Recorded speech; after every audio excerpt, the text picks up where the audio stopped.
Hi, welcome to Heather Cooks. I'm going to show you how to make the best fucking steak.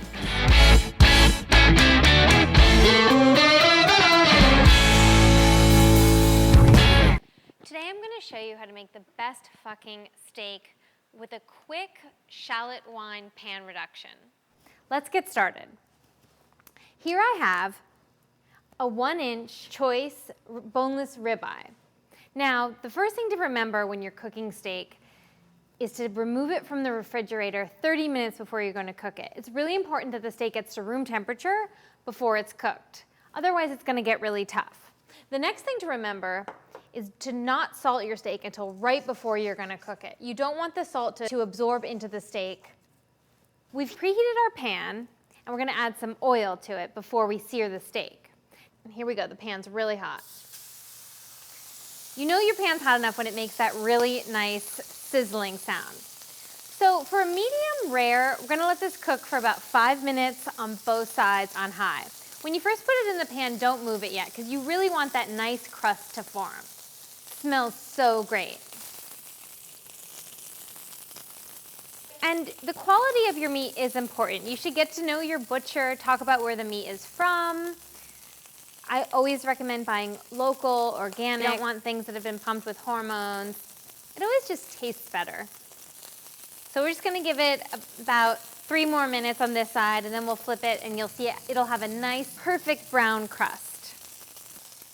Now, when it's finished cooking, we're gonna let it rest. And while it rests, we're gonna prepare our pan sauce. What makes the pan sauce so delicious is that you scrape up all of the flavors from the steak in the pan, and they go into the sauce. So let's see how the steak's looking now. It might need another minute. We can check on it. Oh yeah, it got a nice, look at that nice sear.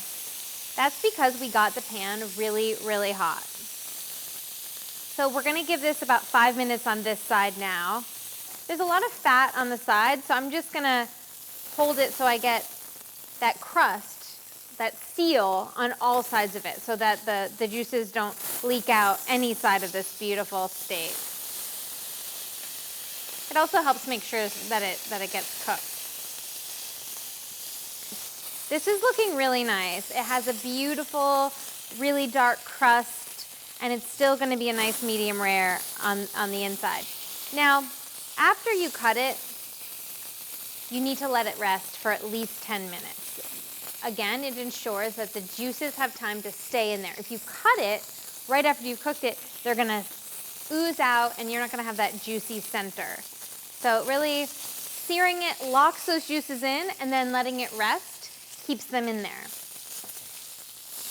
This is looking great. We're just gonna give it about another minute just to make sure that it's not too rare. Okay, this is looking pretty good. So when we take it out of the pan, we're gonna let it rest. You wanna make sure that you have airflow on all sides of it.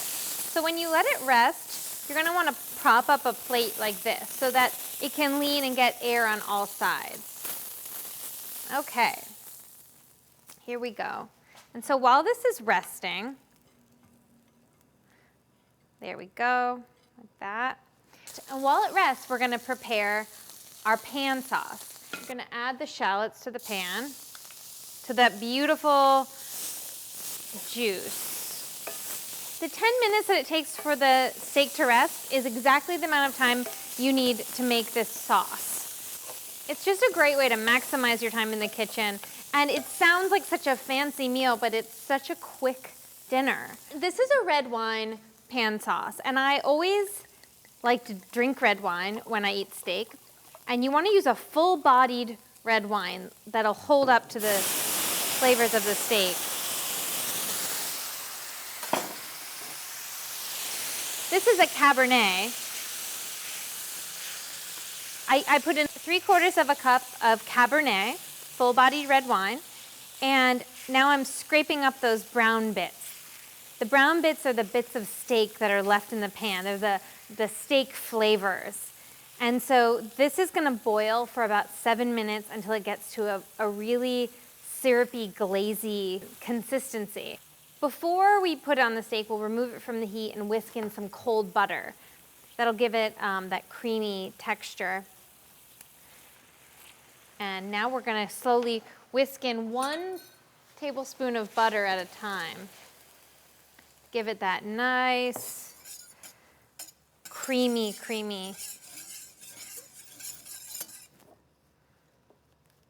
Oh, it's really nice. It's really beautiful. And this is just the perfect amount of sauce for about 1 or 2 portions of steak. Oh yeah, this looks perfect. So we're gonna season it with salt and pepper.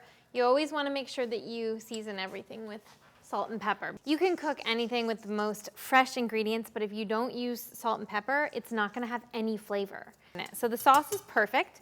So let's go ahead. This is the most fun part. We're gonna go ahead and slice the steak. So we'll put it on here. It's been cooling for 10 minutes.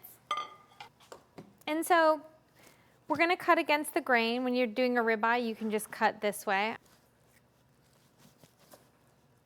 Oh, this is a perfect medium rare. I'm so excited about this. And cut it into about 1/2-inch thick slices. Like I said, if you prefer it medium or medium well, you're gonna wanna cook it longer. But for those of us who like our medium rare, it's just so perfect. Oh, look at this beautiful steak. Oh my gosh, it's so mouth-watering. There's a really nice crust because we didn't put the salt on until right before and we didn't move it in the pan. And the sauce is perfect. Shallot wine reduction. It's gonna have all the flavors from the meat in the pan. I just can't wait to eat this. Perfectly reduced. See how it's syrupy? It is a syrup of steak juice, red wine, shallots, and butter. I would serve this with some easy roasted potatoes and a side salad. Enjoy.